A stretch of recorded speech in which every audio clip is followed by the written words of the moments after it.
जैसे ही आपको दिखाई देना शुरू करेगा कि मैं और प्रकृति, मैं और बाकी प्रजातियां अलग अलग नहीं हैं, वैसे ही आप ये करना बंद कर देंगे कि मुझे तो मेरी लाइफस्टाइल मेंटेन करनी है, भले ही उसके लिए प्रतिदिन 100 स्पीशीज सदा के लिए विलुप्त हो जाती हूं, एक्सटिंक्ट हो जाती हूं। आप ये नहीं करोगे। आप ये सिर्फ तब करोगे जब आप कहोगे दुनिया मरे तो मरे, मेरा क्या, मैं और दुनिया अलग अलग है। और ये काम करता है अहंकार। मैं अलग हूं। जब मैं उससे अलग हूं तो वो मरे कि जिए, मुझे क्या फर्क पड़ता है, मैं अलग हूं। समूचा अध्यात्म आपको यही बताने के लिए कि आप अलग नहीं हो। और जब तक अहंकार रहेगा, अलगाव का भाव भी रहेगा, क्योंकि अहंकार की परिभाषा ही यही है, ये मैं हूं, बाकी सब अलग है, बाकी सब अलग है। जब तक आप प्रकृति को मनुष्य से अलग मानोगे, आप प्रकृति का दोहन शोषण करोगे ही करोगे, करना पड़ेगा।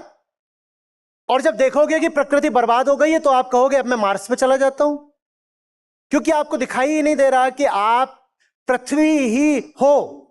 आप इसी मिट्टी से उठे हो, आपको यहीं जाना है, आप कहीं और के नहीं हो, आप कहीं और जाकर के खुश नहीं रह सकते, आप आबाद नहीं हो पाओगे कहीं इधर उधर भाग करके। ये आपको नहीं समझ में आ रहा, क्योंकि अहंकार ने आपको बताया है, और दुनिया के तमाम लोक धर्मों ने भी आपको यही बताया है कि बेटा तुम तो अलग हो, यह जगत है और तुम जीवात्मा हो, तुम अलग हो, तुम अलग हो।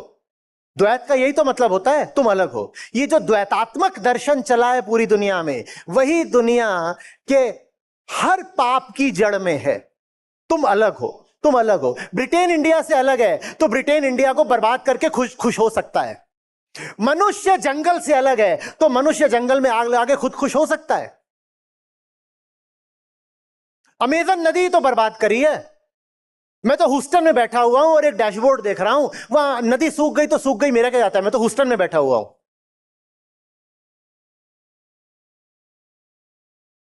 बात आ रही है समझ में?